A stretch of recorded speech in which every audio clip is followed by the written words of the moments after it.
Isang lalaki ang inaresto ng mga kapulisan sa isang operasyon kaninang umaga sa Barangay Alinam, Cauayan City matapos masabat ng malaking halaga ng peking sigarilyo sa checkpoint. Ang sospek ay isang 33 taong gulang na lalaki, may asawa at residente ng Santiago City. Isinagawang operasyon na pinagsalib na puwersa ng Provincial Intelligence Unit ng Isabela Police Provincial Office at iba pang unit ng PNP Isabela matapos makatanggap ng impormasyon hinggil sa illegal na pag-angkat ng mga peking sigarilyo patungo sa Cauayan City.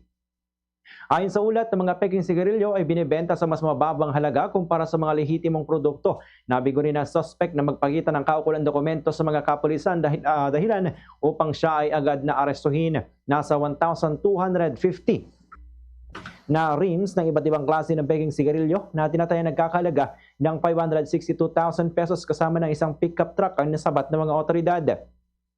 Ang suspect at mga nakumpiskang ebidensya ay dinala na sa Cauayan City Police Station para sa karampatang disposisyon pangunahin ng pagsasampa ng kasong paglabag sa Section 263 ng National Internal Revenue Code laban sa suspect. Fast sa radyo! Bombo!